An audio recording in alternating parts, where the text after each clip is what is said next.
Sí, porque la fecha del dibujo.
Erika, de entrevista, ¿no? Ha llegado.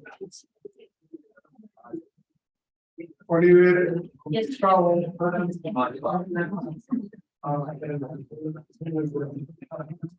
Valentina Rocío,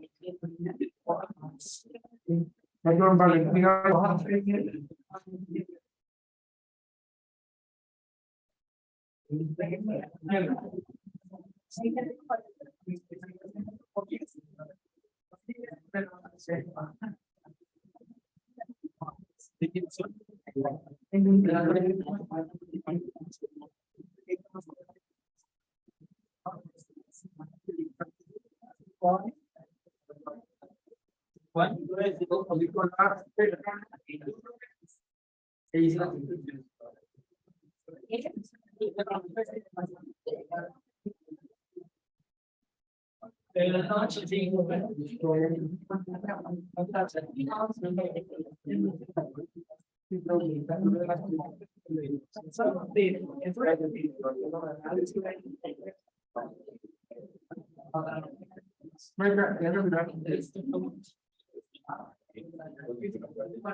Alejandro Castillo.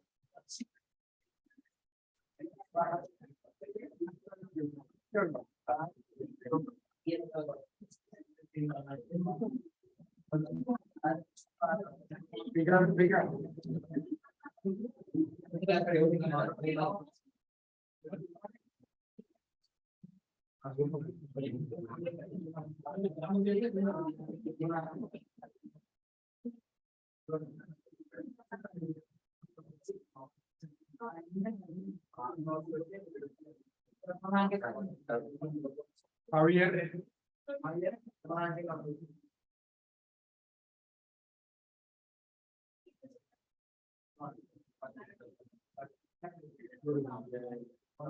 Derby Joana.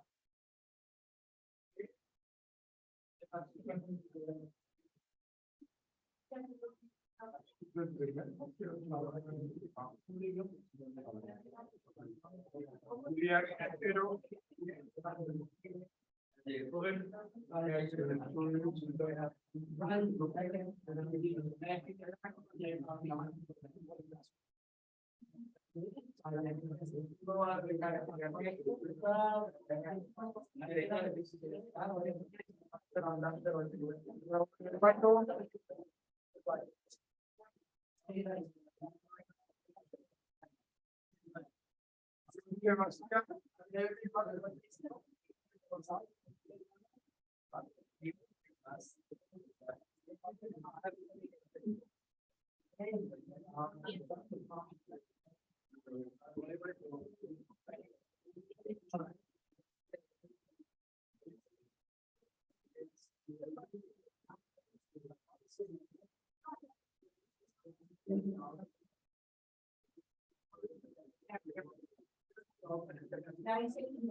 Ah, ok, listo.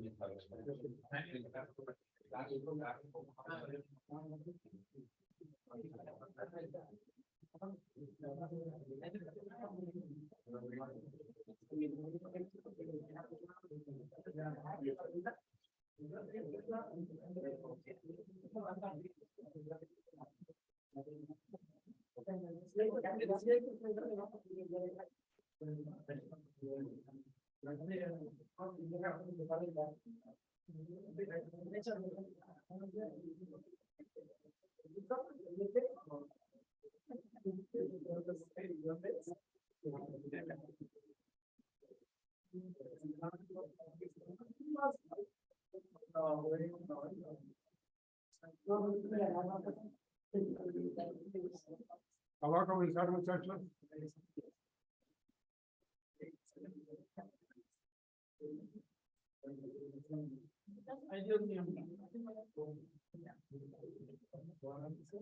Bueno, muchachos, comencemos entonces para que terminemos pronto. Nos vamos. Y nos vamos. Vamos de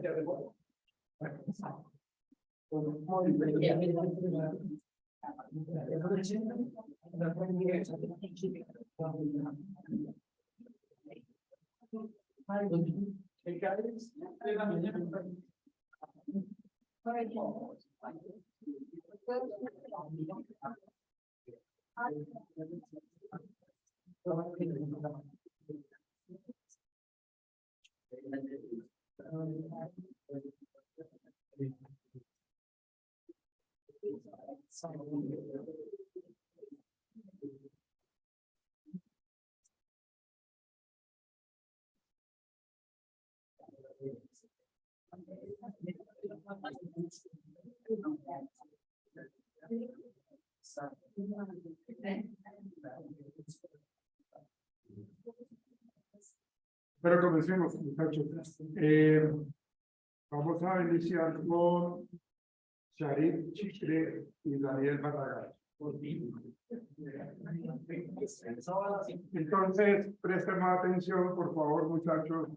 Ahí está rodando la hojita, ojo. ¿Listo? Daniel, dale. Bueno, buenas noches. Nosotros vamos a hablar sobre la problemática que afrontan las MIPYMES de Colombia. Pues para ponerlos en contexto, los que no sepan, es una MIPYME, son las medianas, las pequeñas empresas que están en Colombia, ¿no? Pues es como el permiso de las empresas. Como tal, son los emprendimientos que hacen las personas.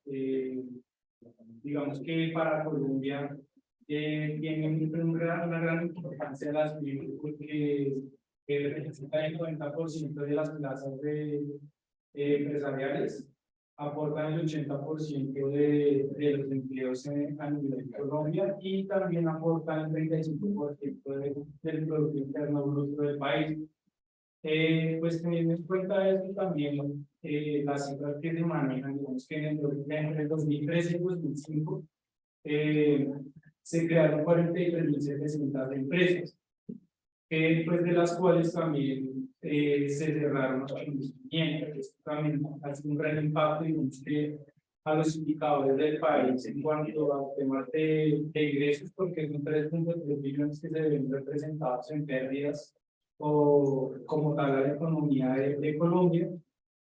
Y también pues es un indicador que afecta como al índice de desempleo del país, pues teniendo en cuenta de que las microempresas aportan el 79% de los empleos y ahí ya se desglosan el otro 20% con las pequeñas y las medianas empresas, ¿no?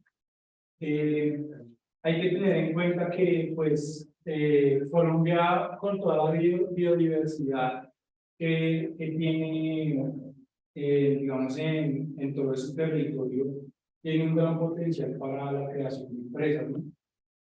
Porque pues también con los tratados de libre comercio, digamos que se han manejado negociaciones con muchos países, más o menos 14 tratados de libre comercio en todo el mundo, los cuales van en Centroamérica, Estados Unidos y gran parte de Europa y Asia, ¿no? Digamos que lo que vamos a manejar nosotros ahorita es lo que está clarísimo las problemáticas de los empresarios, de los emprendedores, porque pues tienen un cierre prematuro en el ciclo de vida de la empresa, y no debería ser así, porque pues con toda la biodiversidad que maneja Colombia, pues tiene un gran potencial, como ya lo dije, para surgir y pues digamos que ser como una potencia en cuanto a temas empresariales y pues temas de exportación con lo que es del tratado de libre comercio, ¿no? Vale, el punto de la problemática en sí es que, bueno, sí hay muchas medianas y pequeñas empresas que, como dijo mi compañero Daniel, realmente representan pues el mayor como tal productividad y como tal competitividad de Colombia, es lo que más representa, pero tienen una gran problemática y es que como tal la dinámica empresarial que se maneja en el país. Y es que se vuelven competitivas las empresas y hay se le llama una rivalidad agresiva. Perdóname, vean muchachos. Hagan silencio ustedes dos muchachos. No respetan ustedes, sí, ustedes dos. Hace rato los estoy escuchando y ni siquiera tienen la decencia de hablar bajitos, sino altos. Que fuera con ustedes, pero ustedes ya están re grandes para que uno los tenga que parar y decir estas cosas, muchachos. De falta de respeto. Dale, por favor. Bueno, continuando, sí, el principal problema es la dinámica empresarial que se maneja en el país, que lo que causa es una rivalidad agresiva de que pues surge o prevalece el más fuerte en cuestión de costos, servicios y oportunidad que brinda como tal. Realmente lo que hace que de pronto esta competitividad o esta rivalidad agresiva se torne pues mala o desleal, el punto de que las empresas llegan a tener el aspecto de la informalidad a la hora de reportar tanto número de trabajadores, cuánto como tal se produce, también, o sea, esto con el fin de no reportar como tal lo que ellos producen y todo esto, sino que también, pues, evadir impuestos, evadir de pronto pagar seguridad social a los empleados y todo esto. Eso es lo que hace que como tal se deteriore tanto la imagen de la empresa hasta el cierre y ocurre que muchas empresas tienen multas, sanciones, demandas por parte de ex trabajadores o también pues sanciones por parte de los entes de control. Como dije, y también afecta también más que todo el tema de la informalidad en el aspecto ya no como tal el de reportar los entes de control, sino también la informalidad de las empresas. Hay muchas pymes que consideran o optan por no crear como tal la empresa, una empresa en la sino que en Cámara de Comercio, sino que prefieren pues mantener la informalidad con el fin de pues, reducir costos en todo ese aspecto. Y eso es lo que hace que, bueno, el Consejo Nacional de Competitividad hace una muy buena definición de qué es el trabajo informal, ¿sí? Se considera como informal a la organización que desarrolla una actividad económica legal, pero no cumple con los requisitos exigidos por las normas, tales como son registro mercantil, pago de impuestos, afiliación de seguridad social de los trabajadores, entre otros puntos. Esto es lo que realmente es como la total debilidad que se encuentra en las pequeñas y medianas empresas y más que todo se presenta, por una parte, por el desconocimiento de las normas, porque realmente en Colombia no existen muchísimos mecanismos de capacitación que realmente le brinden la oportunidad a las personas de saber, bueno, voy a constituir una empresa y qué se necesita. Se necesita lo que es pagar seguridad social, reportar exactamente en el aspecto de financiero, de contabilidad. Se requiere ahorita lo del sistema de gestión de seguridad y salud en el trabajo, todo una gran cantidad de requisitos que se requieren como tal para la creación de una empresa y la estabilidad de una empresa. Entonces, por una parte el desconocimiento por falta de capacitación como tal nacional por parte del Estado y por otra parte como tal la omisión, lo que le dije, la omisión de responsabilidades con el fin de reducir pues, los costos y todo eso. Eso lo que influye es no tanto, bueno, además de lo económico que incide el país, pues que pues no se reporta lo que es, entonces básicamente terminan siendo y siempre se mantienen en medianas y pequeñas empresas porque pueden aumentar, además así, aumentar como tal la economía del país. Y por otra parte, en el ámbito social, lo que hacen es que, pues, este mismo mal manejo lo que hace es que las personas también pues bajen su productividad, en el ámbito social las personas como tal pues tienen hasta, o sea, pues, situaciones muy precarias como tal para trabajar. Como no hay las condiciones, pues eso es lo que ocasiona. Más que todo es eso, aquí en el texto lo que hace es como crear una pequeña solución para el inconveniente de las pymes, y es crear un sistema de control interno en las empresas donde se pueda manejar, donde hay un ente de control que realmente en Colombia vigile cuáles son las garantías que se le está dando al trabajador y cómo se está manejando el tema de las empresas. Y el cual, bueno, tanto dirigentes del país, bueno, como tal de control y todo esto, vigilen más cerca de esto, y que pues se genere una conciencia social de pues poder darle unas situaciones o unas condiciones, sí, condiciones laborales adecuadas para los trabajadores, para todos. Y básicamente eso. Bueno, para complementar lo que se echaría aparte de los centros de control y demás, digamos que ella tocó un tema puntual de lo que era la falta de conocimiento, ¿no? Digamos que el conocimiento empírico influye mucho, ¿no? Digamos, uno puede conocer demasiado un tema y demás, pero si no va más allá de conocer como tal una actividad que rige en este momento para la creación de una empresa, para que sea un establecimiento de comercio, se va a ver bastante afectado. Simplemente puede llegar un ente de control, puede ser básicamente un patrullero a su establecimiento de comercio, tiene sus papeles al día, pues le va a cerrar. Pues, la gente por, digamos, dejar todos sus ahorros en primera instancia, la apertura del local y no saca los papeles, pues, se va a ver como desmotivado para continuar con su negocio, ¿no? Porque pues eso implica un comparello.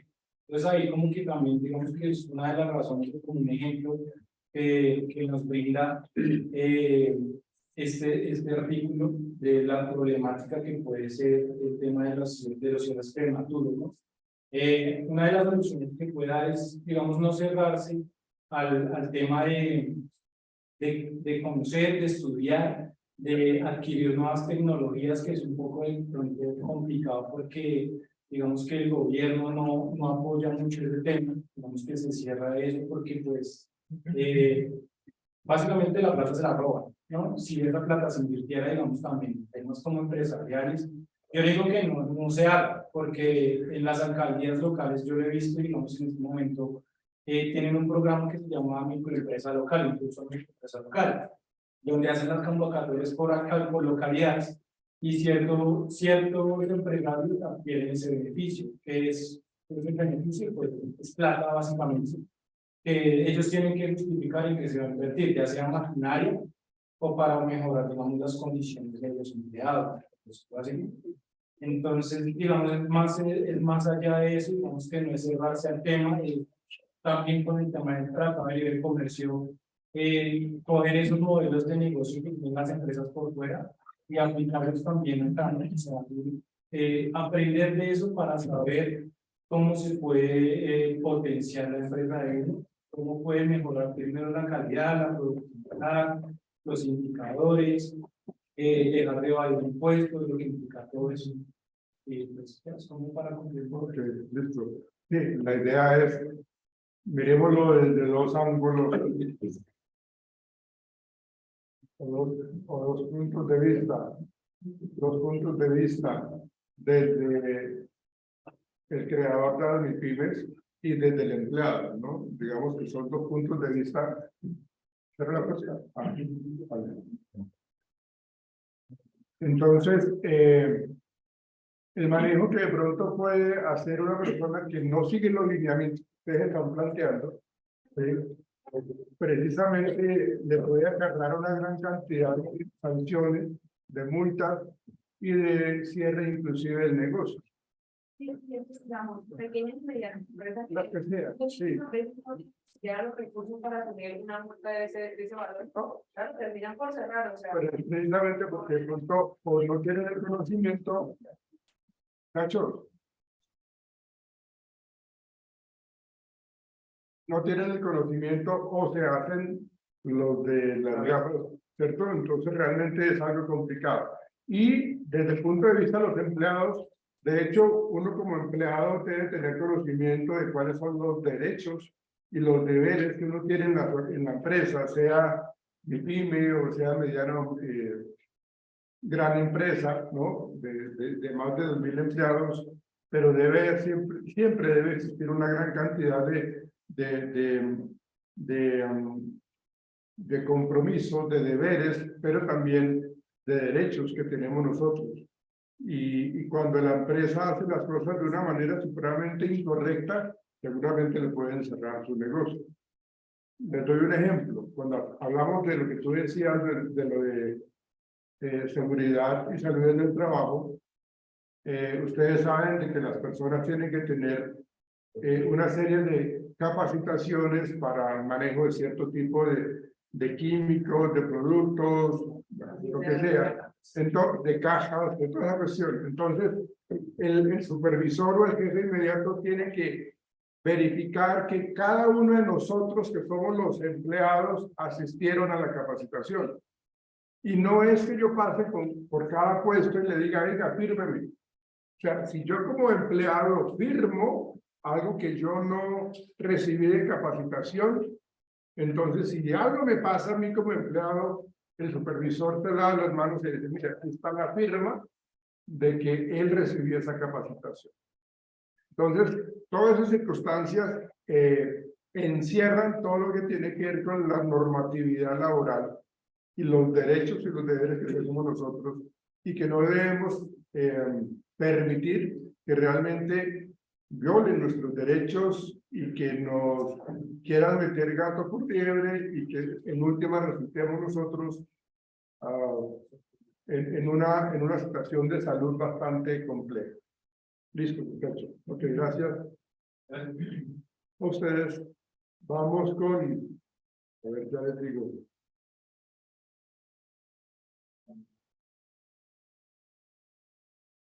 ¿Cómo es tu nombre completo, Charif? Charlie, Elena, Tigre, de la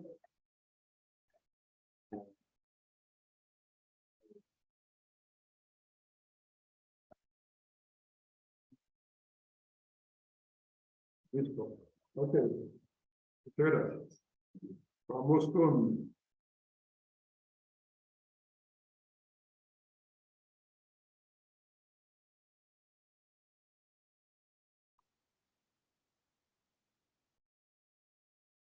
Gabriel Carrillo, John Sebastián Martínez.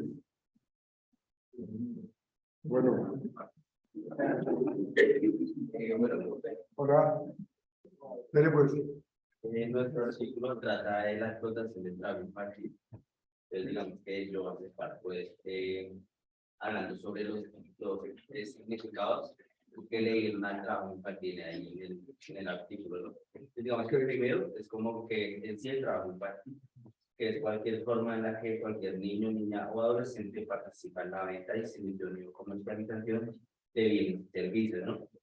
Además, después, más adelante se refería específicamente a la explotación del trabajo infantil, que entonces esta suele definirse como todo trabajo que priva a los niños de su niñez, su potencial y su dignidad, y que es perjudicial con su desarrollo físico y psicológico.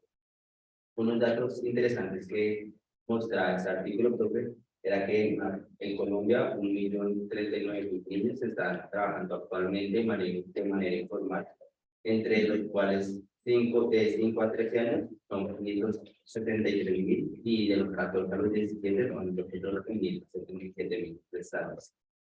Digamos que esa participación del trabajo infantil puede ser remunerada o no remunerada, digamos que el factor realmente pues no importa, pues porque al niño se le está pues, privando de su desarrollo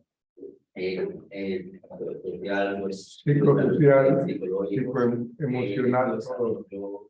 digamos que en su etapa de escolarización, digamos que todo ese trabajo pues afecta de esa manera. Digamos que para identificar la explotación del trabajo infantil hay ciertos criterios en los cuales digamos se encuentra que es peligroso y perjudicial para el bienestar físico, mental o moral del niño. No solamente tiene que ser físico, no solamente tiene que ser un niño cansado o bueno, algo trabajo físico que le haga daño, no solamente eso, puede ser también mental, moral, digamos como en la parte mental o en la parte moral, el niño esté desmotivado, que pues el niño prefiera estar jugando que estar trabajando y que está trabajando es porque quiere, porque está obligado, ¿no? Digamos, también se puede evidenciar en estos casos con síntomas de depresión, los cuales pues un niño adquiere cuando está en su trabajo. Además de eso, digamos que otro factor para identificar su explotación en el trabajo infantil es que cuando ese trabajo interfiere con su escolarización, puesto que los obliga, digamos que la posibilidad de asistir a las clases y los obliga a abandonar la escuela o a ir cambiando varias clases. Digamos que un trabajo infantil puede ser, pues, entre comillas, bueno, cuando el niño, digamos, está en vacaciones y quiera, digamos, trabajar o crecer, pues, dirigir su propia plata. Pero cuando los obligan al niño a trabajar, cuando le toca trabajar, entonces, digamos que en ese momento es donde está combinando tanto el trabajo con la clase, pues eso causa un estrés para el niño físico y mental. Entonces, están pues, combinando tanto el trabajo como las clases. Digamos que otras causas que quiero recalcar y que se evidencian en el artículo, problemas políticos, económicos y culturales. Normalmente siempre son los niños de bajos recursos, obviamente, los niños o los jóvenes que han sido, están o han estado en conflictos armados, ¿no? En el desplazamiento, que era lo que hablamos en clases anteriores. Y ya pues por último, pues, digamos que me quiero recalcar que pues no todo trabajo infantil es explotación, como yo decía, digamos que explotación que considera ya cuando ese trabajo interfiere con tu educación, interfiere con tu desarrollo social y psicológico. Y ya mi compañero va a hablar más sobre las leyes de ese. Ok. Buenas noches. Digamos, los organismos que más o menos controlan y cuidan a los niños es el bienestar familiar, la UNICEF y la Policía en su infancia y adolescencia. Dentro de la Constitución de 1991, artículo 44 dice que como todos tienen derecho a la vida, a la integridad física, la salud, la seguridad social, la alimentación y el nombre y una nacionalidad. A partir de la Constitución del 91, pues se crearon varias leyes que avalan y protegen más a los niños y sus derechos. Digamos, está la ley 25, la ley 69, la ley 19 y la ley 1098 del 2006. También en el Código de Infancia y Adolescencia también hay varios como artículos que cuidan a los niños para que no tengan eso. También en el Código Sustantivo de Trabajo dice que para poder otorgar un permiso de trabajo a un menor de 14 años, solo son si es cultural, artístico, creativo o deportivo. Y no puede pasar más de 14 horas semanales. Esto está en el artículo 35, número 133 y 14 de la ley 1098 del 2006. Según el DANE, el 31.2% de la población colombiana son menores de edad. Eso equivale a 15.444,63 menores entre 5 y 17 años. La industria donde más utilizan la mano de obra de los menores de edad son la alimenticia, la agrícola, en las plazas de mercado o en el comercio informal. En el último trimestre del año, el trabajo a menores de edad ha crecido un 49.9%.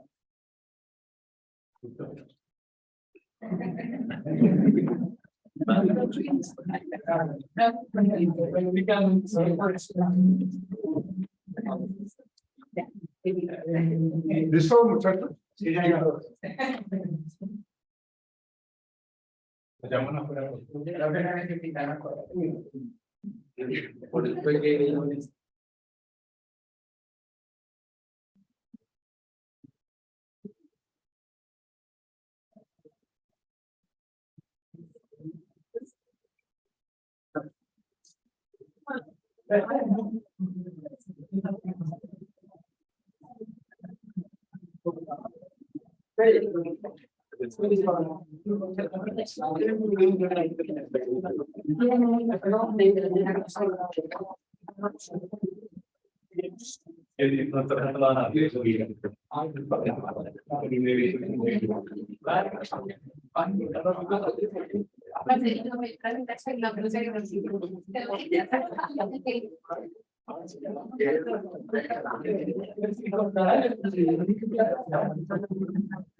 Jonathan Restrepo y Luis Hernández.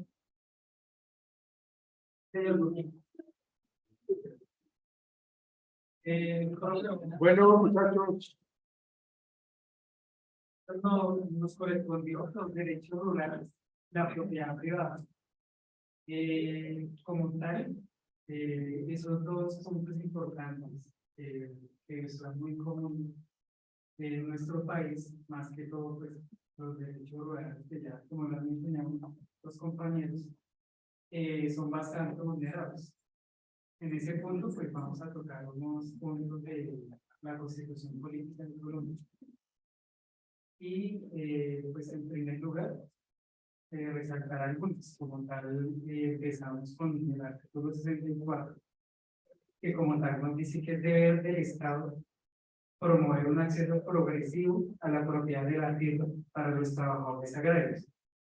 Entonces ahí es muy importante resaltar que, digamos, los terrenos que están vacíos, eso se llama terrenos baldíos, cuando son terrenos con propiedad del gobierno. Esos terrenos tienen que ser estudiados por un ente para saber cuál es su finalidad de explotación de acuerdo a su entorno rural.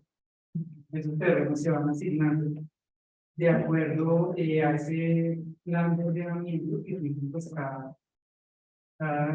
como cada municipio, cada región. Entonces también nos dice que se asigna de forma individual o asociativa, ¿sí?, al servicio pues, de la comercialización de los productos con el fin de mejorar el ingreso y calidad de los campesinos. También hay otro artículo, que es el 75, que nos dice que toda la producción de los alimentos que aquí se producen gozará de una especial protección del Estado, ¿sí? Y como tal, para tal efecto, se otorga una prioridad en el desarrollo integral de esta zona. Pues eso lo tenemos pues, como muy perdido, teniendo en cuenta pues los adelantos que han habido por el momento, porque pues ellos, o bueno, más que todo las alcaldías que manejan eso, no hacen como esa inversión para explotar la riqueza geográfica que tiene cada municipio. Entonces también nos dice que todo ese desarrollo integral son las actividades agrícolas, como son las pecuarias, que es todo de la ganadería, todo ese tipo, las pesqueras, las forestales y las agroindustriales. Aquí en este punto también cabe resaltar que las agroindustriales también se encargan de la explotación de hidrocarburos. También por ese punto de la explotación de hidrocarburos. Como tal, también podemos hablar de la construcción de obras de infraestructura física y adecuación de tierras. Entonces, eso no es que, digamos, yo llegue a un punto, lo cerco y ya no porque pueda afectar también el ecosistema, o también ver afectado pues, los daños ambientales, que ya pues, mis compañeros hablarán más adelante de ello. Y también puede verse afectado el sector como tal, la fauna, la producción crítica de la zona, y también el derecho que tiene pues, cada persona como a desarrollar ese pedacito como dice el número que le corresponde. También tenemos el artículo número 80, que nos dice que el Estado planifica el manejo y aprovechamiento de los recursos naturales para garantizar un desarrollo sostenible, su conservación, restauración y sustitución. Y así como también prevenir y controlar los factores de deterioro ambiental. Pues ya seguimos con el tema de la propiedad privada. La Constitución Política, buenas noches. La Constitución Política reconoce la propiedad privada y garantizar su respeto. Esto lo vemos en el artículo 53, pues vamos a ver. Los límites que constituyen el impulso al derecho de propiedad privada se relacionan con la preeminencia del interés vital y utilidad pública. Así, cuando la ley sería para garantizar bienes colectivos entra en contradicción con la propiedad privada, se establece la regla que prima los fines colectivos sobre el interés particular. En este punto, es claro que el orden constitucional reconoce la propiedad privada y solo condiciona su ejercicio y dominio, y disposición por motivos de interés, de utilidad pública y utilidad pública. En consecuencia, la facultad conferida al legislador por la Carta Política frente al tema hace parte de la cláusula general de competencia atribuida al estatuto colegiado para que en el ejercicio de la deliberación democrática establezca las reglas que considere necesarias al organizar el desarrollo de la vida en sociedad. Voy a hablar sobre el artículo 58. Se garantiza la propiedad privada y los demás derechos adquiridos con arreglo a las leyes civiles, los cuales no pueden ser desconocidos ni vulnerados con leyes posteriores. Cuando de la aplicación de una ley expedida por motivos de utilidad pública o interés social resultar en un conflicto los derechos de los particulares con la necesidad por ella reconocida, el interés privado deberá ceder al interés público o social. La propiedad es una función social que implica obligación. Como tal, le es inherente una función ecológica. A continuación vamos a una noticia de los 5 días que el gobierno y campesinos de Caquetá lograron un acuerdo tras 43 días de protestas. Ok.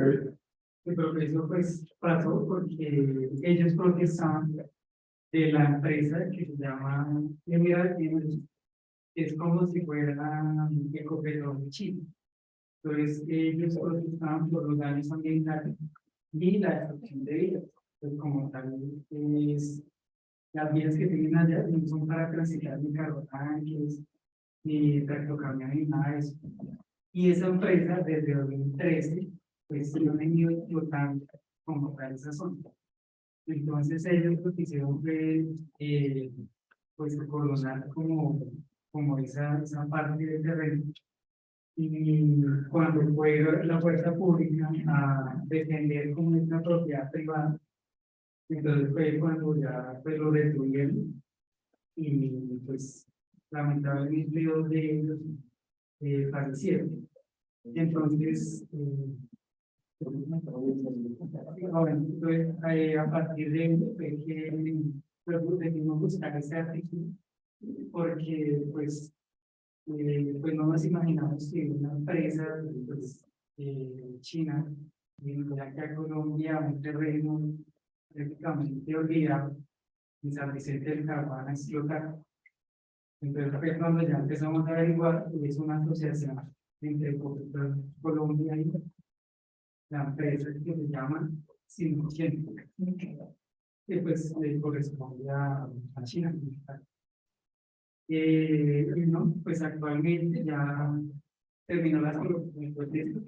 El gobierno pues se va a sentar con ellos primero a mirar cuál es el pliego y condiciones de los indígenas de la zona, si tienen razón militar ambiental, y a ver cómo continúan ya con la reconstrucción de las vías para adecuarlas como tal al transporte de esos hidrocarburos.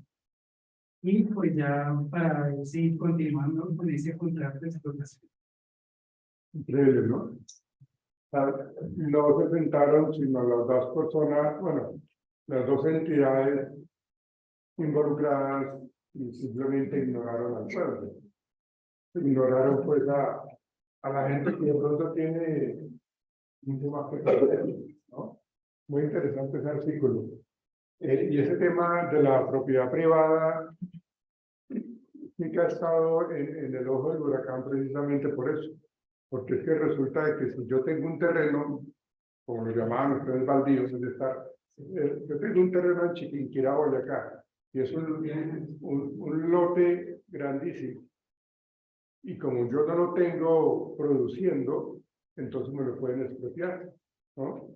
Porque se supone que debe haber, según el gobierno, debe salir de ese terreno algo agrícola, algo de ganadería o algo de pesca, o sea, tiene que generar algo allí. Pero si yo no le genero ningún beneficio a la ecología o a la sociedad, seguramente yo tengo que mirar a ver qué hago. O sea, y la idea es, si yo tengo ese espacio, entonces yo voy a vender ese espacio y de pronto se lo vendo a la alcaldía y hago vivienda de interés social. Pero se le está sacando provecho a ese espacio. ¿Sí? Eso es tenaz, esta parte. Listo, gracias muchachos.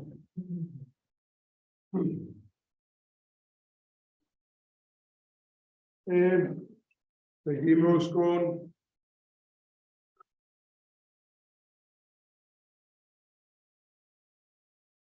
Daniel Ricardo.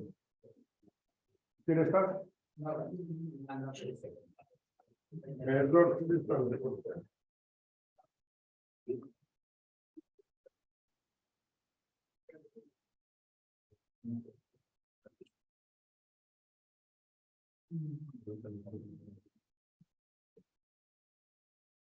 ¿Quién está, Daniel?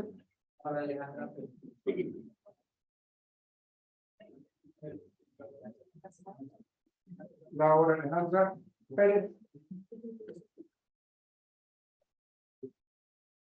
Listo. Comienza por favor.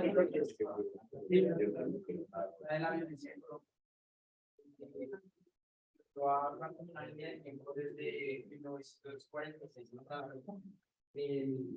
como tal, en 1946 se le llamó la violencia, porque bueno, empezó todo cuando en el Partido Conservador tomaron el poder por gracias a María Cristina.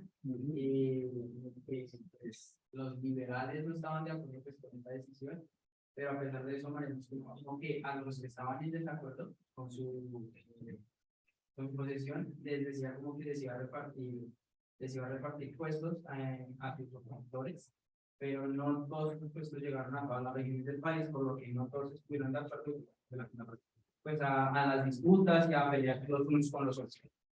Y como tal, este periodo de la violencia estalló en 1948 con la muerte de Jorge Elías Capitán, con el denominado Bogotazo.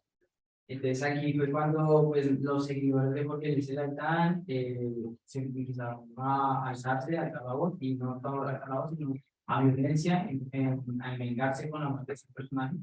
Y pues nada, hubieron más de 300 heridos. Distribución del país, los pueblos en ese entonces eran cementerios prácticamente. Era pelea entre liberales y conservadores. En 1953 se lanzó pues, un general que se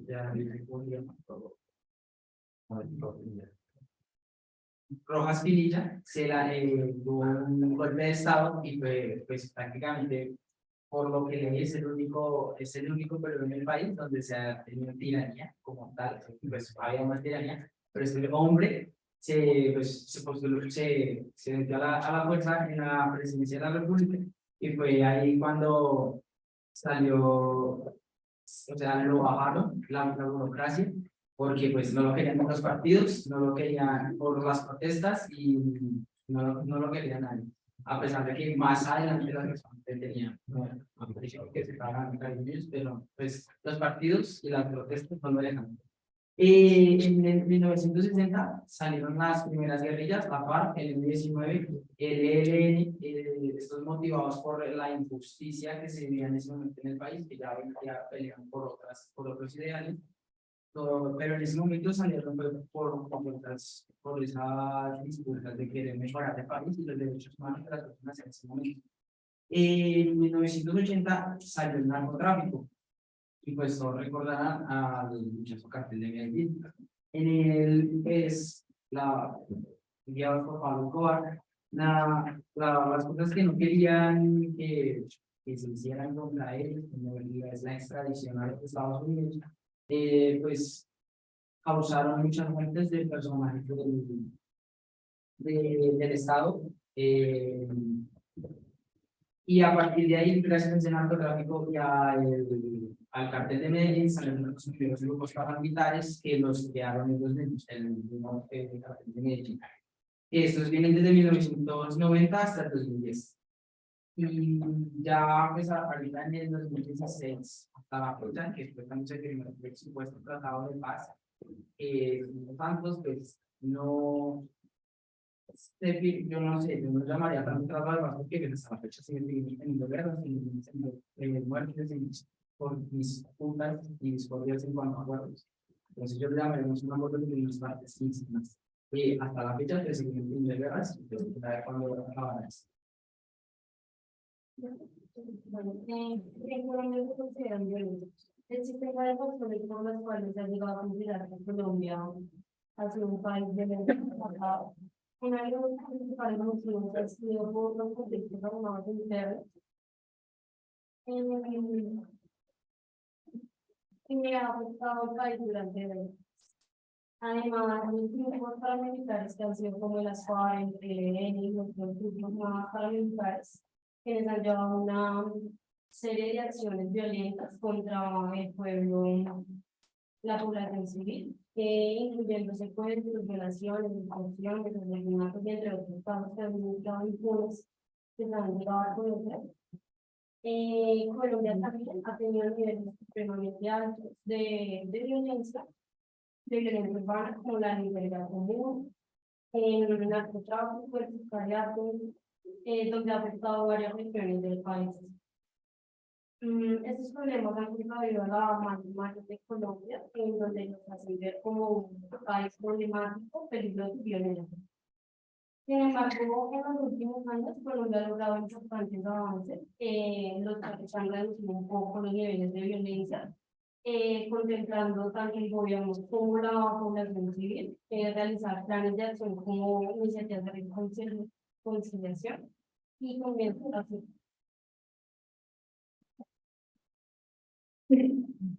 ¿Listo?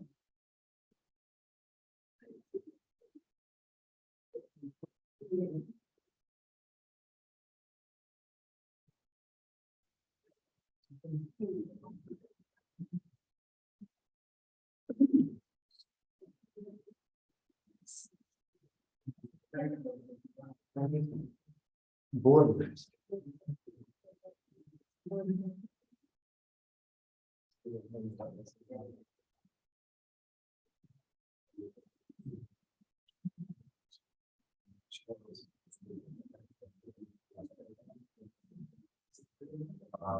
Santiago, ¿usted está? Y Brian Gómez, listo. Excelente.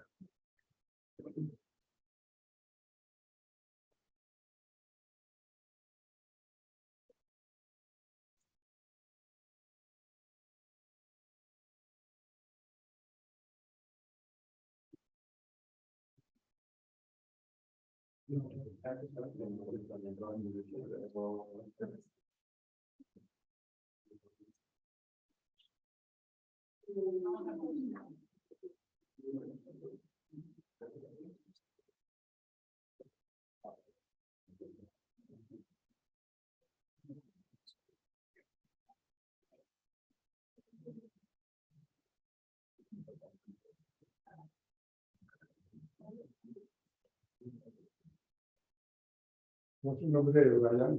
El completo.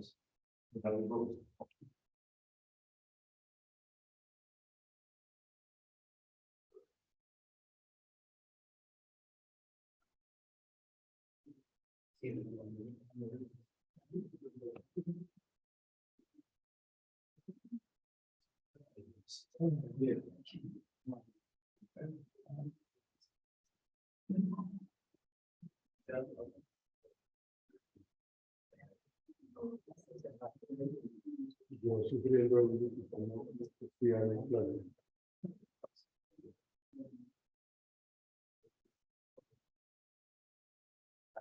Listo. Bueno, comienza por favor. Buenas noches. El tema que nosotros escogimos fue la relación entre poder y violencia en Colombia. Esto primeramente comienza en el siglo XIX, como vemos, como los diferentes grupos armados también involucrando realmente la política y cómo la política ha afectado también en la violencia en Colombia. Uno de esos casos que es muy obvio que podríamos rematar sería el caso que tenemos en el gobierno del nuevo presidente que ha tenido Colombia, Juan Uribe Vélez. ¿Cómo es? No, o sea, si así dice acá la lectura, pues, ¿Pero qué fue lo que dijo? ¿Qué? el presidente de Colombia.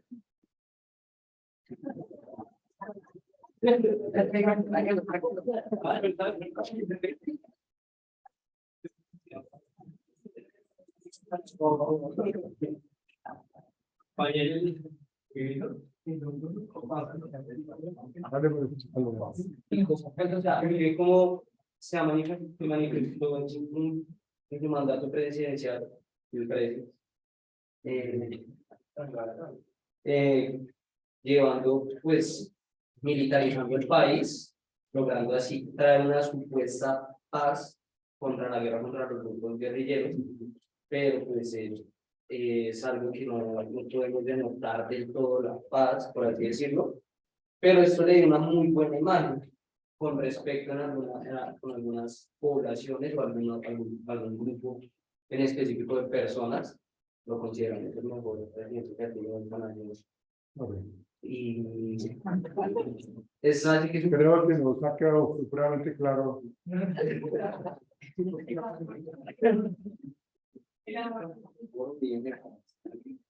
Y esto hace que pues, muchas personas lo conmemoren, lo lleven de la humanidad, que es algo que podemos también, yendo fuera de Colombia, podemos notar también con en la nación de El Salvador, con lo que ha hecho el presidente Bukele, de militarizar todo el país, logrando así expandir el arresto de los grupos pandilleros y bajar así la extorsión, los secuestros, robos, etcétera, etcétera.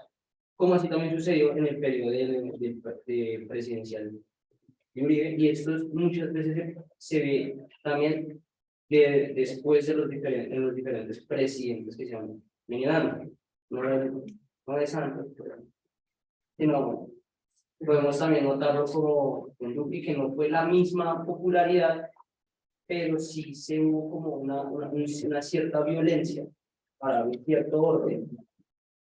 Y también, o sea, eso también podría darse en un tema como lo manifiesta ¿cómo se dice? El filósofo Nicolás Maquiavelo en su libro del Príncipe, donde dice que el fin justifica los medios, y donde también especifica que cuando el pueblo busca un poco de revolución, lo más prudente para mantener el orden social es levantar un poco las fuerzas militares, dar una señal de advertencia y así volver al orden social.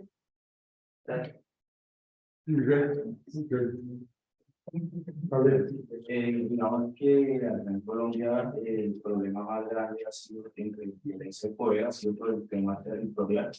Esto pues lleva al tema de las FARC y todo eso que siempre hay, digamos, en el medio del narcotráfico, siempre hay temas de paramilitarismo, digamos que han habido procesos siempre como que intentan hacer acuerdos de paz, lo hizo también el presidente Betancur, el presidente Santos lo hizo en La Habana, ahorita está el tema de que el propio presidente ha sido como lo más duro y lo que la guerra más dura del poder y la violencia en Colombia, lo que más tiene, digamos, el efecto, pues, que no, que se ve en la sociedad. Básicamente eso fue lo que yo creo. A ver,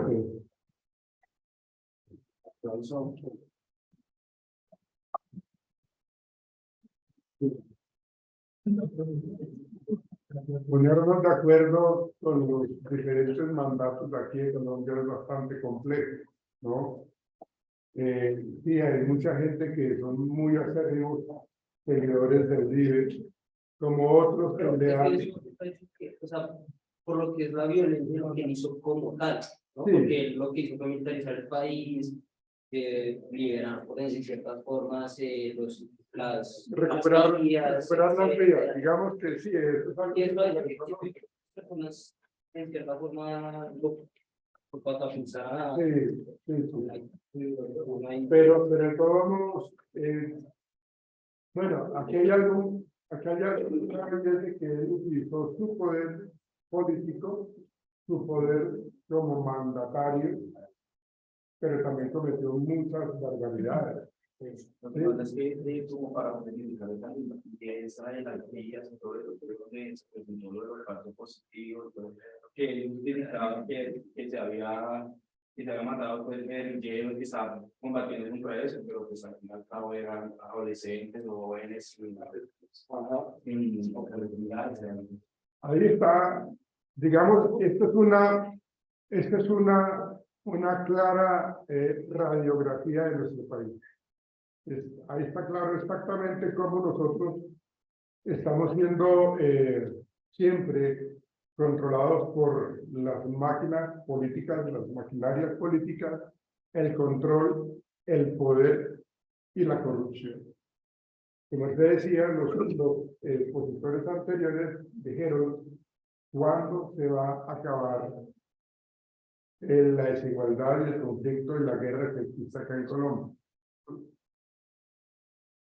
Yo creo que ni siquiera han terminado el mes. Pero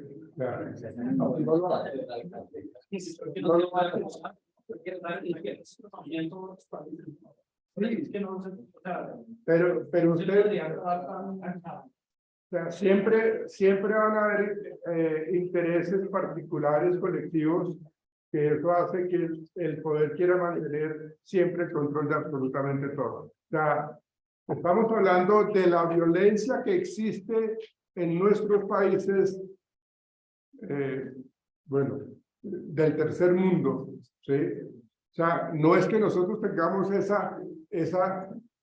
como esa huella de que somos menos que un país europeo. O sea, no quiero que nos llevemos a esa idea, pero lógicamente las cosas que nosotros vivimos no se viven allá. No se sienten de esa manera. Entonces, aunque allá hay también desigualdad, la desigualdad no es tan sentida como la hay acá. No es tan vivida como la hay acá. La diferencia, y es que acá estamos hablando, lo decíamos también en clases anteriores, la desigualdad social se mide por la estratificación de las clases sociales.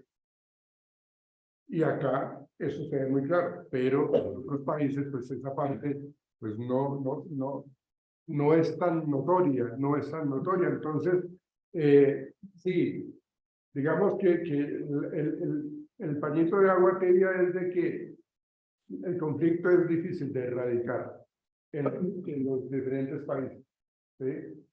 Pero lo que pasa es que acá somos descarados, ¿sí? Acá somos descarados con tanta cuestión que se está presentando y que se seguirá presentando. ¿Qué debe haber acá? No sé si un golpe militar o no sé, bueno, esto es muy trágico, que haya un armero, un volcán pues, que explote y que acabe todo Colombia, para que vuelva a surgir, ¿no? Es supremamente radical esto que estoy diciendo, pero es que estamos siempre hablando de lo mismo durante esto es historia patria, esto es de toda la vida, y eso es algo que entristece el alma. Por eso es que la gente, los que salen del país y que hacen su vida en otros países y que les va muy bien, no quieren volver aquí a Colombia. ¿Para qué volver a Colombia? Si acá lo tenemos todo, acá tenemos asegurado una vida y una calidad de vida supremamente excelente. ¿Ven? Entonces lo que hace la gente es terminar sus carreras o si tienen la posibilidad desde una temprana edad se van yendo para otros países y logran una serie de ideas y de sueños que lo cumplen, pero pues obviamente eso no es para todos. Bien, ok muchachos, gracias.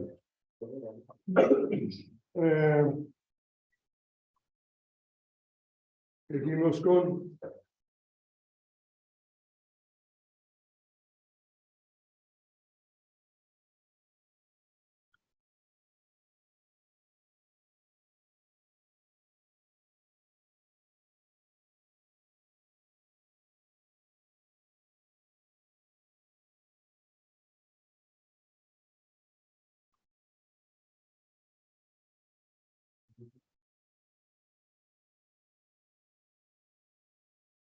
Vamos con Jesús y Steven, por favor.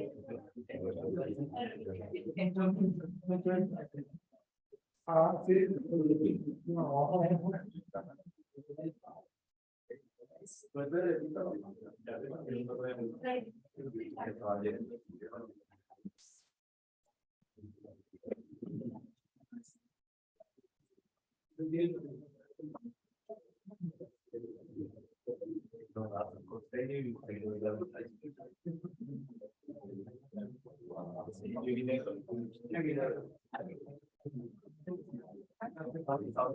Oliver.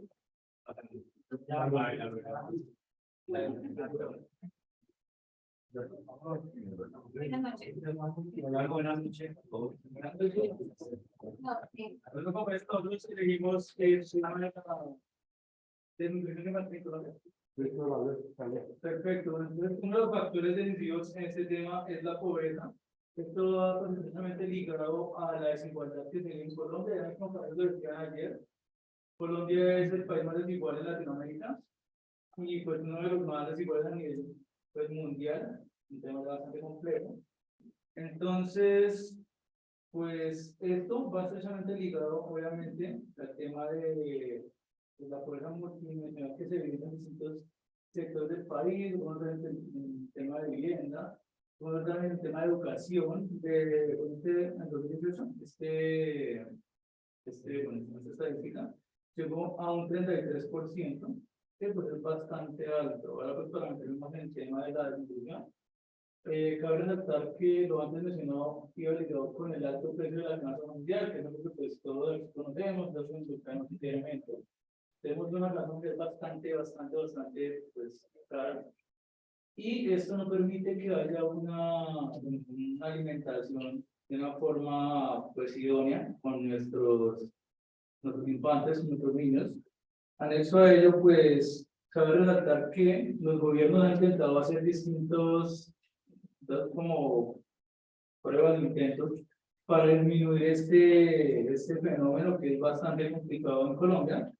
Pero, pues no ha sido muy beneficioso. Y pues ya mi compañero Pablo quiere seguir. Bueno, listo. Como información general, a nivel global existen más de 6.7 millones de niños en estado de desnutrición. Acá en Colombia, en el último boletín de epidemiología del PES que se realizó en 2022, ese fue emitido por el Instituto Nacional de Salud, muestra que en Colombia existe un total de 21.337 casos de desnutrición extrema. ¿Sí? Colombia, como lo decía mi compañero, en Latinoamérica es catalogado como uno de los únicos países en Latinoamérica que se considera poco de desnutrición. Esto digamos que nos posiciona a nivel global como pues, un país en decadencia a nivel de nutrición de los infantes. Algo que quiero resaltar que decía mi compañero hace un segundo es que todo esto se da gracias al producto de la desigualdad. Como él lo decía, existe una brecha muy alta entre lo que es la pobreza y la riqueza extrema en Colombia. Vemos como familias han acaparado completamente el tema del territorio que se puede cultivar, lo que ha generado que muchas familias se tengan que desplazar hacia las ciudades. Mi compañero decía que existe un aumento muy representativo de esto en la costa y tú lo dijiste ayer. La costa y el Pacífico es una de las regiones más afectadas por este tema de la pobreza. Esto se ve, digamos que ligado a factores de corrupción, factores de narcotráfico, gracias a la salida que tienen, digamos, el narcotráfico en estas regiones, y el desplazamiento que se presenta gracias a las MACRIM y todas estas guerrillas que se presentan en esta región. También tenemos que hablar de lo que fue el tema del COVID-19, que también digamos que fue una aliciente para que existiera un aumento en la desnutrición de los infantes, ¿no? También tenemos que hablar de lo que es ¿cómo se dirá eso? La consolidación de la familia en Colombia, dado que muchas de las familias, digamos que están compuestas por una madre o padre de familia. ¿Esto qué genera? Genera que en promedio una familia como esta, compuesta por una sola cabeza de familia, tenga que invertir hasta el 30% de sus ingresos en la nutrición de sus infantes.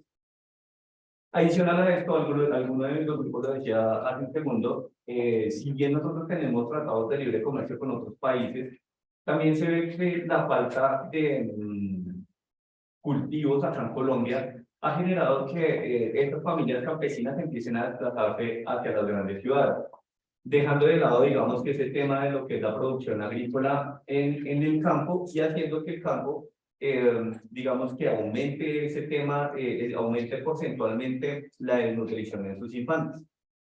Esto a nivel nacional ha generado un fenómeno que es un fenómeno extraño, que es el de la doble carga nutricional en los niños. Podemos ver en niños que tienen un exceso de peso y desnutrición a la vez. Eso se da gracias a la falta de una buena dieta que les permita, digamos, generar, bueno, digamos que todo lo que necesita un niño para desarrollarse cognitiva y físicamente y a nivel social, que lo decía alguien hace un segundo. En Colombia existe el programa de alimentación escolar, que es el PAE.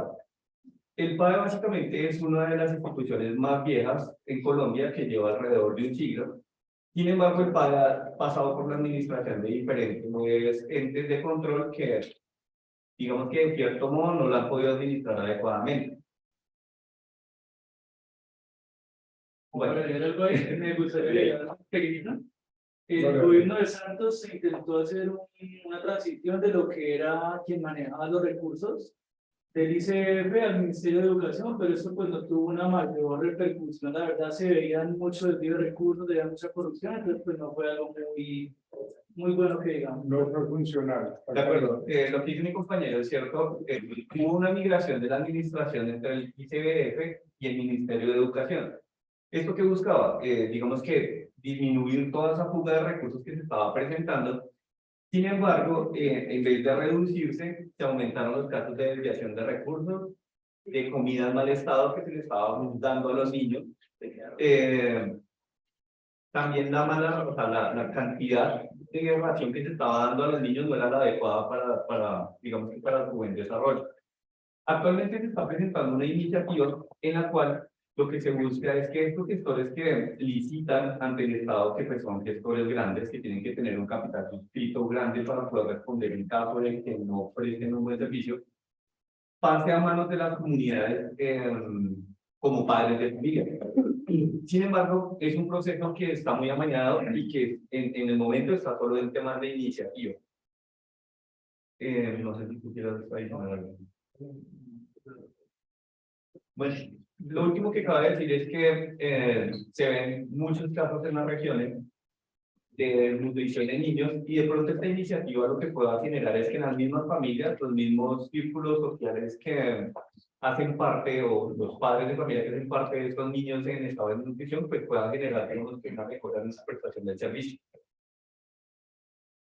Hasta ahí, pues. Yo quería agregar con todo lo que me daba.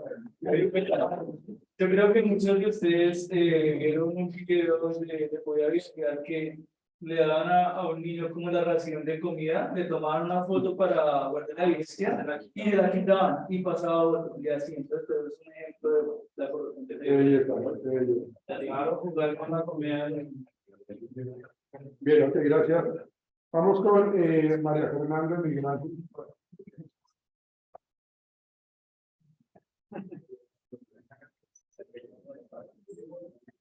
Vamos. Bueno, el artículo que nosotros podemos ver el título es desempleo permanente. Desempleo juvenil en Colombia y hace una pregunta muy puntual y es que si la educación importa para todos. Este artículo se fundamenta en varias competencias indicables y pues analiza y identifica los mismos. Basa su fundamento en el análisis del desarrollo de las competencias, la sobreeducación y el exceso de competencias, y como también la escasez de recursos que presentan pues, los jóvenes en su desarrollo y proceso de formación académica. También identifica a Colombia como el primer lugar en tener la tasa más alta de desempleo a nivel latinoamericano. Y en segundo lugar, en seguir creciendo a nivel de los años por la tasa de desempleo. Entonces, realmente es un reconocimiento demasiado negativo. Adicionalmente, Colombia a nivel mundial aparece en la posición número 35 de generador, o sea, generamos desempleo a los jóvenes. Y se hace evidente pues, la gran brecha que tenemos de desempleo y cómo los jóvenes con alta y baja educación inclusive no pueden adquirir empleo digno y pues con todas las condiciones que establece la ley. Digamos que dentro de todos los estudios que hacen dentro de este trabajo, pues uno de ellos es como incluye trabajadores y el ciclo económico dentro del desempleo. Dentro de los principales desafíos que tienen de los estudios, se dieron cuenta que la creación de empleo es procíclica y la destrucción es contracíclica. Que pues que evidentemente existe movilidad de los trabajadores por el tipo de ocupación y por el tamaño de la empresa. Pues usualmente los jóvenes empiezan a trabajar como independientes, luego se ubican como asalariados y después casi siempre terminan como nuevamente independientes, retornando con microempresas. Y también se ha dado con estos estudios se dieron cuenta que, bueno, se ha evidenciado que el crecimiento del empleo neto es casi nulo hasta el 2012, que está en el estudio. Evidentemente, pues las empresas lo que buscan es en su momento, como cuando hay picos de empleo, que la economía está muy estable, por lo general, pues se mantienen con los empleos, como que no hay tanta deserción de las personas. Pero cuando baja, sí, usualmente tienden a sacar al personal y quedan casi siempre son los menos experimentados, los jóvenes, los que salen de primero. Y bueno, eso sería como por el lado del ciclo económico de los grupos de trabajadores. Hablando en cuanto a la cultura y el tema que habla de la segmentación laboral, menciona que hay dos tipos de labor, que es la informal y la formal. La formal, que es el elemento pues, que protege a los trabajadores con todo lo que establece la ley, y informal, pues que es el vendedor que conocemos o más llamamos ambulante, o la persona que tiene un emprendimiento propio, pero que no está registrado como tal, como empresa.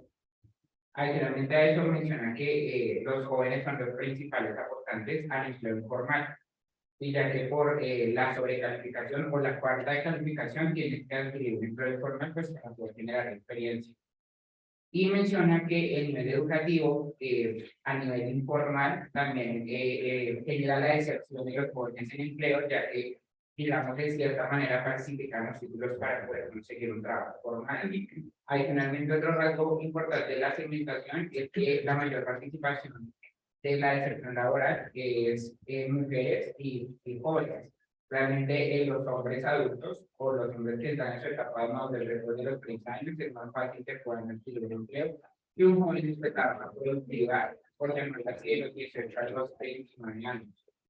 Adicionalmente a eso, la educación, el trabajo formal, la segmentación formal, evalúa siempre la experiencia y la expertise, que son los cargos que inclusive vemos que a veces está la oferta laboral que dice necesitamos una persona entre 24 y 30 años que hable 3 idiomas, tenga 10 años de experiencia y tenga una maestría de doctorado.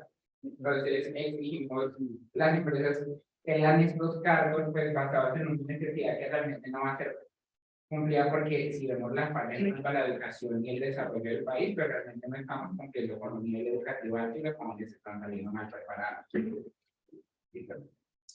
Bueno, en cuanto a la búsqueda de empleo, hay que hablar de los canales de búsqueda que se clasifican en 3 canales. El primero, que es el informal, que es donde no se regula de ninguna forma, no tiene beneficios como el pago de la salud, ni de pensiones, cesantías. El informal moderado, que es donde hay un trato directo de los individuos, de los empleadores con el individuo. Y el canal formal, que es el, pues, de los más, pues a los que más se afectan, porque igual es como la fase más pequeña del parte de los empleadores, que es donde tienen contratos a término indefinido, que es pues, un contrato de abril, y pues que tienen todas las prestaciones pagas.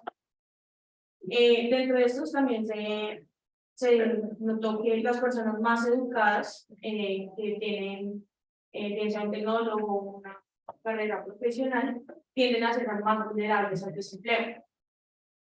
Pues evidentemente si son jóvenes. Y pues que evidentemente presentan como más inestabilidad laboral y pues, cuando tienen, llegan a conseguir el empleo durante muy poco tiempo en el puesto. Las personas con maestría y con doctorado aquí en Colombia pues tienden a conseguir empleo muchísimo más fácil. Y pues y también son los más estables. Y también las personas que no cuentan con educación son las que no son más estables en los empleos.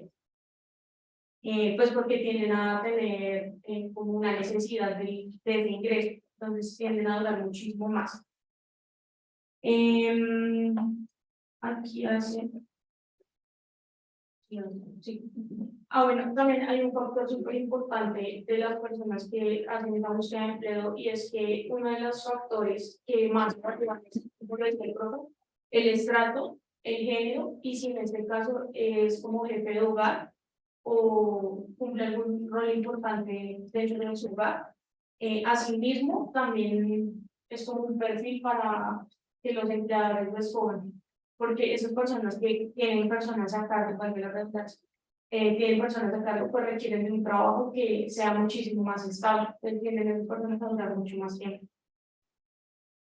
Continuando con lo que dice mi compañera en cuanto al análisis de la demanda de trabajo para los jóvenes, el artículo menciona cómo las empresas de cierta manera aprovechan la necesidad de las personas para generarles unas malas condiciones laborales, donde cumplen con lo que establece la ley, pero realmente no dan un trabajo digno. ¿Sí? Si vemos y comparamos ahora en la actualidad, la mayoría de los colegios se están dando la labor de entregar bachilleres técnicos para generar de cierta manera un nivel educativo más alto a los estudiantes y pues que puedan adquirir ofertas laborales de cierta manera de cargo más alto.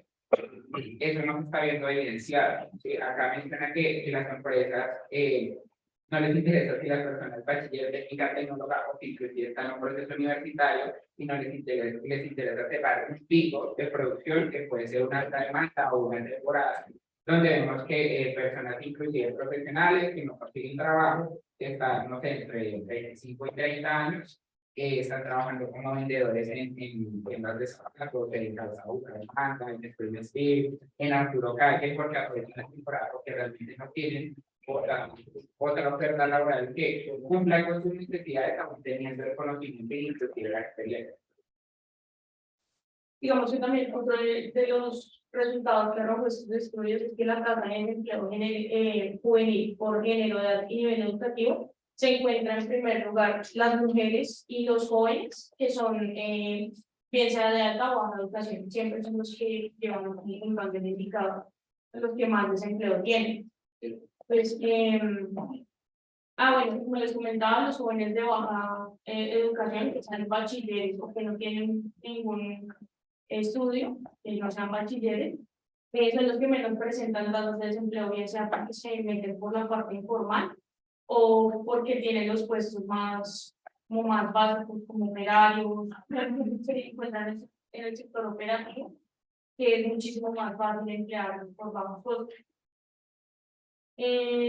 También es importante recalcar que los técnicos universitarios son los más pues demandados por las empresas. Sin embargo, los bachilleres representan el 23.5% de las vacantes. Los técnicos representaron el 5.3% y los universitarios el 23.1%. Y para el 2016, que fue como el último estudio, el 33.7 son bachilleres y el 20.5 son técnicos y el 18.5 son universitarios. Realmente lo que se cree en cabeza, los que menos desempleo tienen son realmente los bachilleres, o casi siempre son hombres, hombres bachilleres. Y bueno, por ese lado. Ya para concluir el artículo, es importante mencionar que el desempleo juvenil es una de las principales problemáticas de la economía global, no solo pues, a nivel colombiano. Menciona que este estudio es interesante hacerlo en el país, ya que pues, la mayor tasa de desempleo de los jóvenes, así como también tienen la mayor participación, tienen la mayor tasa de desempleo. Entonces, es como una balanza de inequidad, donde realmente pues no es justo tener personas preparadas en su etapa productiva que no están beneficiando al país de ninguna manera, y por eso también vemos como tal que la gente migra del país a buscar pues oportunidades, ya que acá pues realmente no tiene ese beneficio o esa oportunidad. Y menciona que el panorama para las mujeres es mucho más complejo, ¿sí? Ya pues que venimos de una cultura donde todos sabemos que pues acá menciona y analiza que una de las principales causas de contratación es que tenemos el nombre de cabeza local y no madre de cabeza de familia. Entonces, eso es de cierta manera un acto discriminatorio en el momento de una selección para un empleo en cualquier tipo de actividad. Adicionalmente a eso, si se dan cuenta, la mayor participación en el empleo es por parte de jóvenes hombres y no jóvenes mujeres. Entonces, seguimos viendo pues la alta participación masculina y no la inclusión femenina en cuanto al ámbito laboral y pues, los diferentes campos laborales que tiene el país para su participación. Gracias. Gracias. Michelle, Dayana. ¿Con quién están? ¿Con quién están, Michelle? Ok. Atentos, por favor, hagamos silencio. ¿Las qué? La educación infantil. Ah, ok.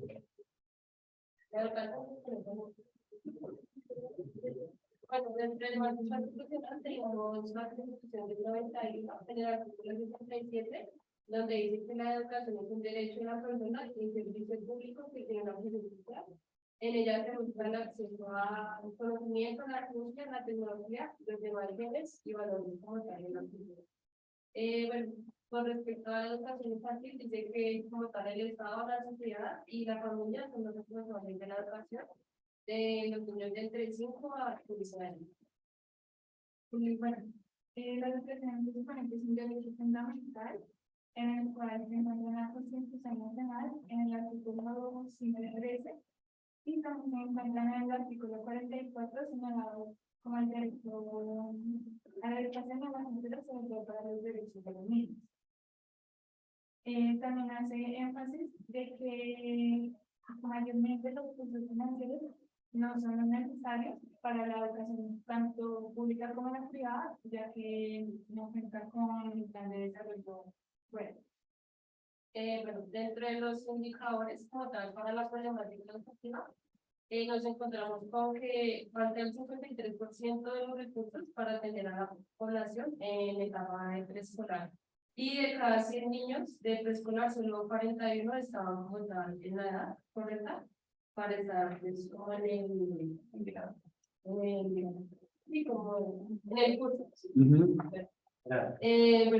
También dice que el Estado como tal no ha cumplido con la obligación de que la educación escolar sea completamente gratuita y que a pesar de que el 60% de la población se encuentra por debajo de la línea de pobreza. Esto también se hace, digamos, esa deserción escolar es que los costos educativos son altos y pues por ello no pueden asistir a la educación primaria. Bueno, de acuerdo con el plan de desarrollo nacional, se supone que el pilar principal es el análisis del contenido de la formulación política que se llega a hacer apenas en este nuevo gobierno. La idea es tener en claro cuáles son los planes, los programas y las acciones que se van a tomar en el sector educativo. También se tiene en cuenta que de acuerdo a la Constitución, eso debería ser un privilegio y no debería ser algo, una elección colectiva. Bueno, en cuanto a la política para la población desplazada en educación, se dice que como tal el Estado no brinda los recursos adecuados para sustentar esta problemática.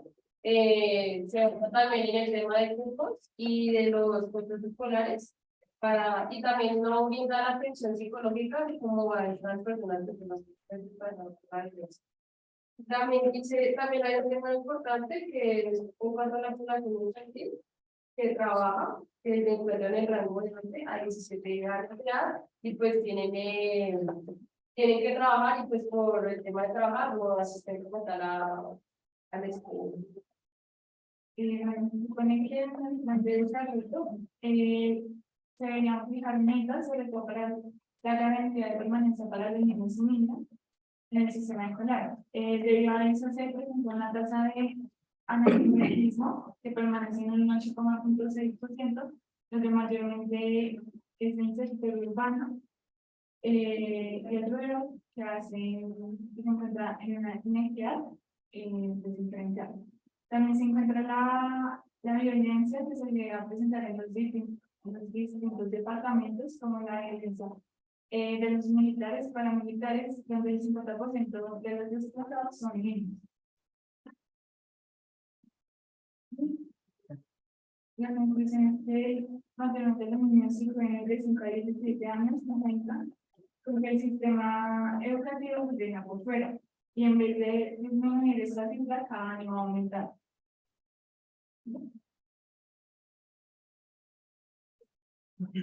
Ok, André y Gastón.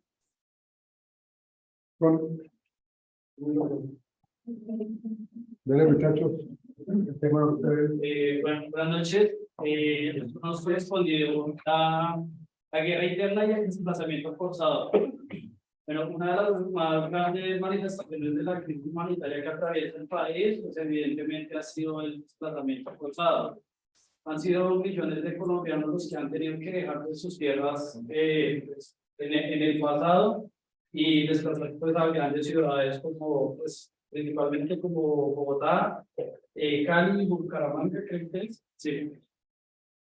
Bueno, esto es lo que lleva a estas personas es ingeniarse para desarrollar estrategias de supervivencia.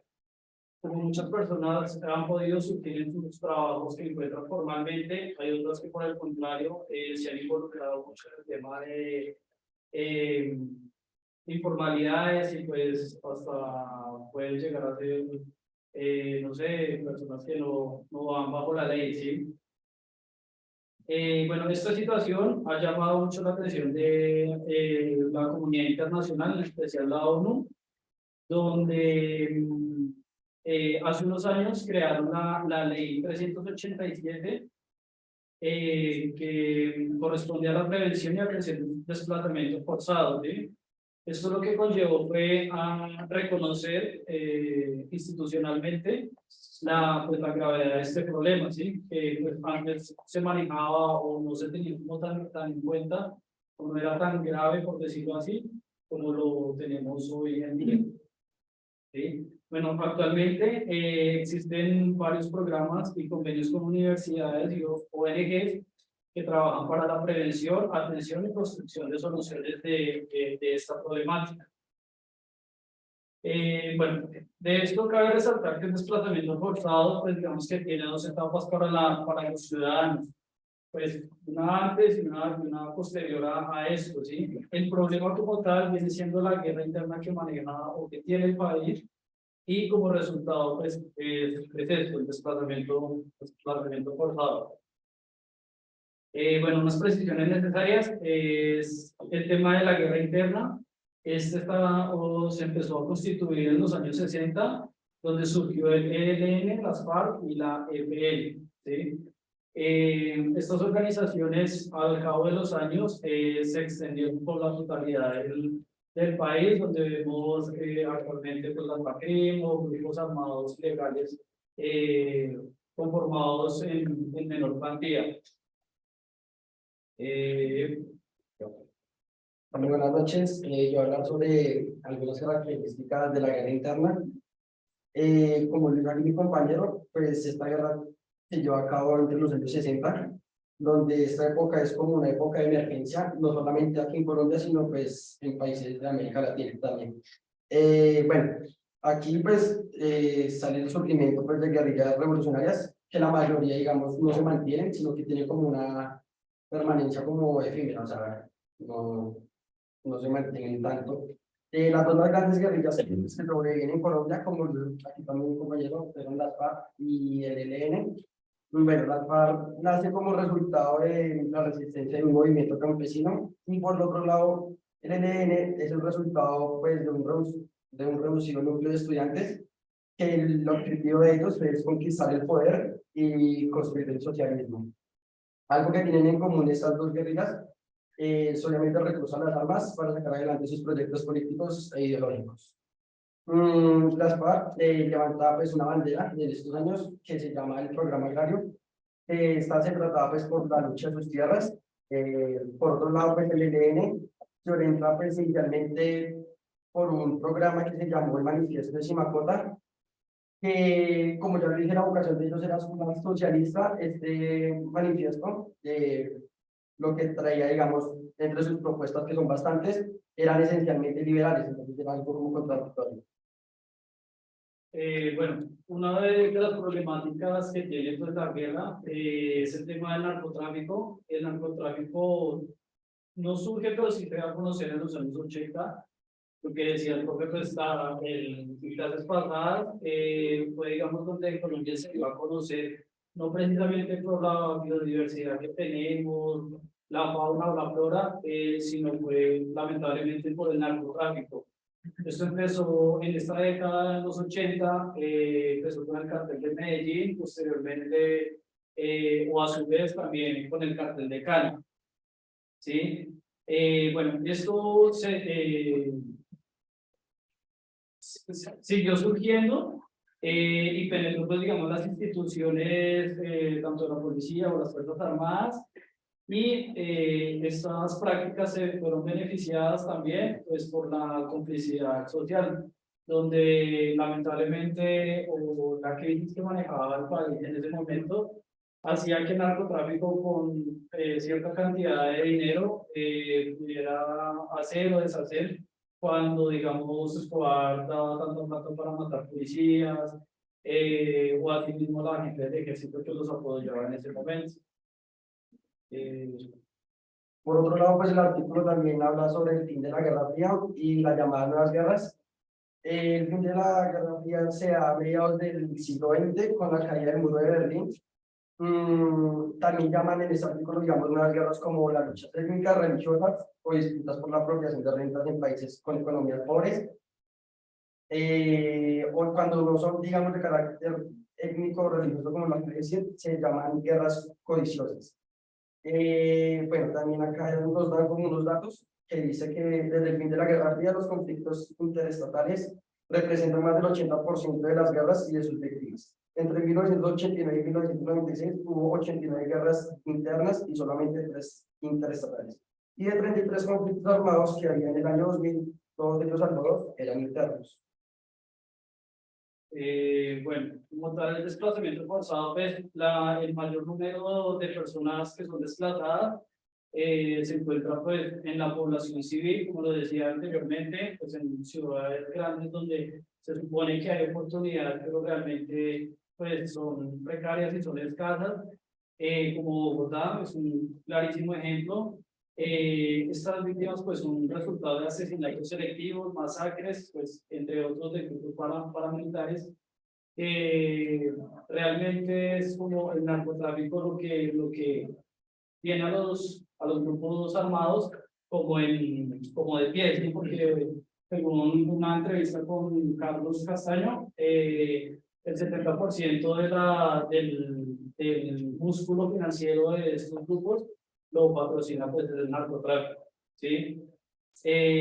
Bueno, la población desplazada sigue siendo víctima de acciones violentas de los actores armados y de la incapacidad del Estado para ofrecerles soluciones adecuadas y duraderas.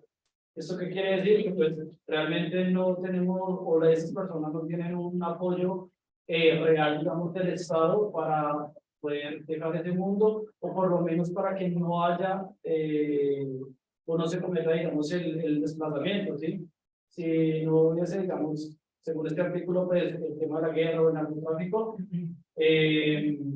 pues digamos que no, el Estado ahí es donde intervendría de mejor manera. Ok, muchachos. Joana Pino. ¿Con quién estás? ¿Con quién estás? Bueno, el artículo que les vamos a exponer es un artículo del año 2015, de la Universidad de los Andes y el laboratorio es Juan Sebastián Sánchez. Está titulado El daño ambiental causado por el conflicto armado y su preparación. Básicamente el autor hace una introducción diciendo que la guerra en Colombia pues, viene desde finales de 1950 que ha dejado 166.069 víctimas y que pues ha hecho varias prácticas que han dañado al medio ambiente como voladura de productos, contaminación de productos, la tala indiscriminada de bosques, la extracción ilegal de minerales y como consecuencia de esto pues hay bastantes tierras erosionadas, fuentes de agua contaminadas con hidrocarburos y mercurio, extinción de fauna y flora y reservas naturales invadidas. Pone pues también varias leyes que vamos a mirar más adelante. También otra causa es la pesca con explosivos que hay en los ríos, por ejemplo, el río Magdalena. El artículo nos habla directamente del daño ambiental y nos dice que, pues, que se comprueba como daño ambiental la contaminación de sustancias, bueno, no, que hace referencia directamente a los ecosistemas y a los ambientes de la tierra como tal, y hace referencia a que la humanidad o la naturaleza que genera el daño. Dentro de esto también nos informa de varias leyes, normas y decretos que tienen, pero divaga mucho sobre las leyes y no nos da algo concreto. Dice también que es lo pone entre comillas, dice que es de vital importancia, que es un pilar de vital importancia, pero eso nos hace más difícil generar un daño específico y una reparación específica. No hay una ley en la normativa colombiana específica que nos diga que si hay daño en los ríos, se va a arreglar de tal manera. Dentro de este artículo dice que el derecho internacional humanitario es el que mejor defiende el daño ambiental y es el que más tiene importancia sobre eso.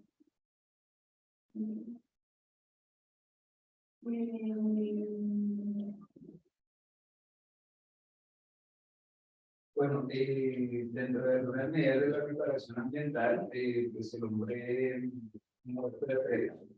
El lunes el decreto 2041 del 2014, que reglamenta las licencias ambientales para actividades que causan el medio ambiente.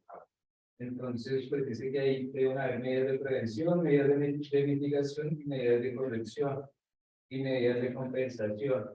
Digamos que cada una de estas medidas depende de la afectación que se le haga al ambiente, de acuerdo a los proyectos o bueno, de acuerdo al impacto que hay.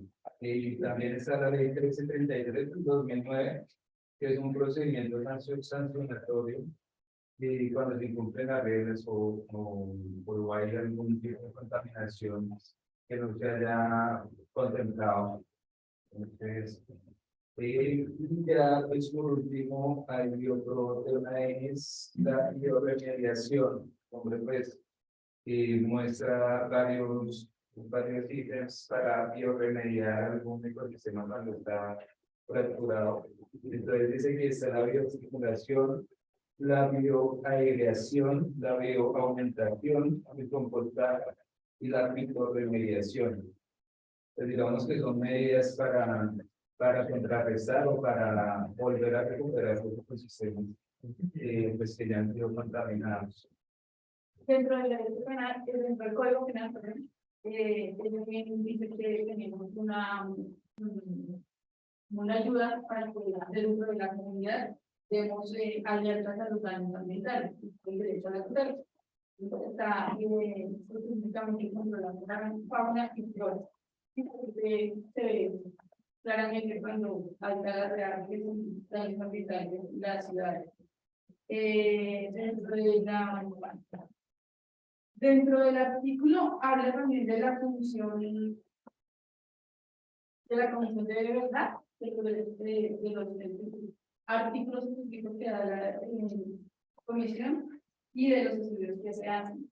Ahí el nombre que son recursos naturales y que no sé que las que están identificadas como normas blancas, porque pues si tuvieran una ley o otra, pues diferente que Juan me gustaría tomar aportación dentro del último informe que generó la Comisión de agosto de 2022.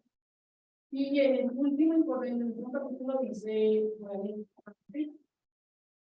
si tu lenguaje fuera las palabras, que vivieran dentro de fuertes dentro del conflicto armado interno en Colombia. Tal vez hablaría de las terribles artefactos de explosivos de fuego. El sonido ensordecedor de detonaciones en pinos, árboles, flujos de savia de cal fuera interrumpido, el incendio de sus hojas y sus dobles, el dolor experimentado por millones de animales. Pero la se ha tocado a los que viven directamente formados y la pues la población dentro de sus terrenos.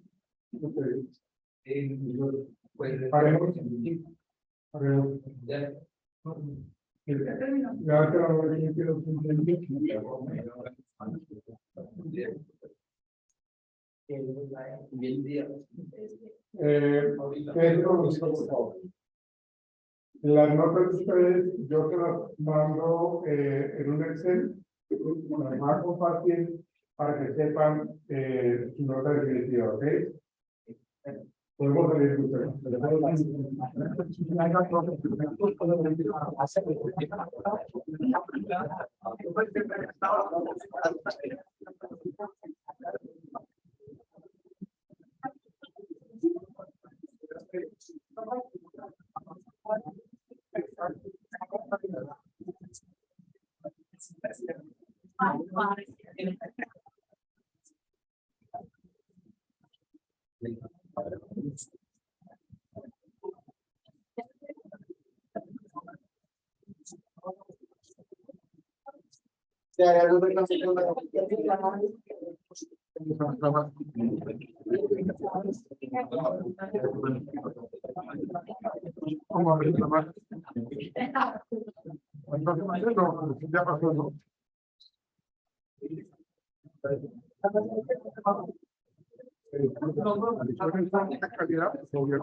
Sí,